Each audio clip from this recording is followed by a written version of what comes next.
So the pattern of biodiversity across the world is quite variable. There are certain areas, especially things like tropical forests, coral reefs, where you have a huge amount of biodiversity. Many, many species, lots of structures to the communities. And the conservation community has been trying to get a sense across the world of where these key biodiversity areas are so that we can actually put into place protection mechanisms to maintain that biodiversity. Biodiversity by itself is hugely valuable. A lot of variation of species is valuable. And so focusing some of our protecting efforts on these KBAs, as we call them, is very much an ongoing conservation strategy.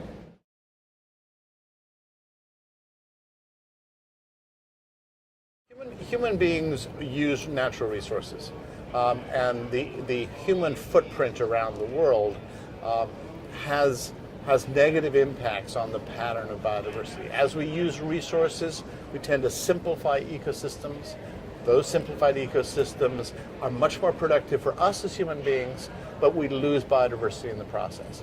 And so if you're trying to hold on to biodiversity, focusing your activities on a set of protected areas just makes good logical sense.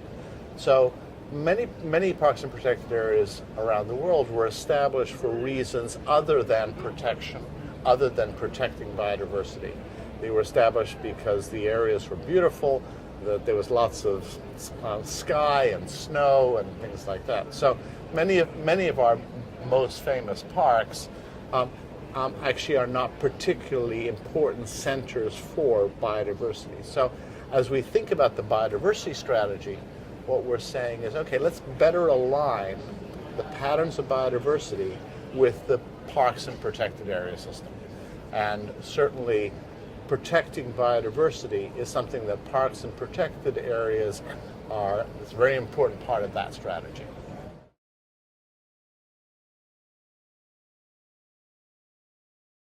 Well, parks and protected areas in and of themselves tend to be relatively restricted. We as an organization began in 1895 by focusing on species. Certainly by the 1950s and 60s, we were recognizing that if you wanted to protect species, you needed to look at parks and protected areas and do site-based conservation of one kind or another. As we did that, we moved beyond just holding ourselves accountable for species populations and began to hold ourselves accountable for entire ecological systems and biodiversity more generally. We also recognize that parks and protected areas are not just a fence, a fortress in an otherwise human-dominated landscape.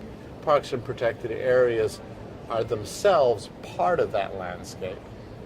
That to protect biodiversity within these parks and protected areas meant that we need to connect that park to that broader landscape, because parks are too small for many species. Many species move huge distances in and outside of protected areas.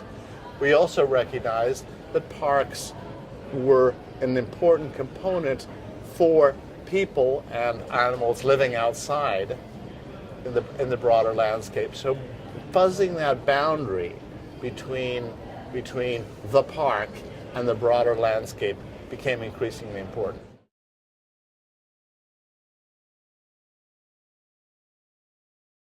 Development and conservation have been seen often as in conflict. And certainly development has a negative impact often in a local scale on parks and protected areas, on biodiversity, on ecological systems. However, parks and the ecosystem services that they generate are incredibly important for sustaining the development process. So it becomes a real challenge of how do you decide or how do you design a sustainable landscape that has areas of productivity, which has areas of natural areas, which produces ecosystem services for that broader landscape. That becomes a real interesting challenge, because nations don't tend to invest as much as they should in the natural capital, which is found in national parks, to sustain the development process. And so the purpose of this whole session was to think a little bit about how do we develop the funding streams and the financial mechanisms so that the natural environment is appropriately valued. And if we can appropriately value those natural areas, then we will be able to retain them. And if we retain them, that will be a net positive contribution to sustainable development.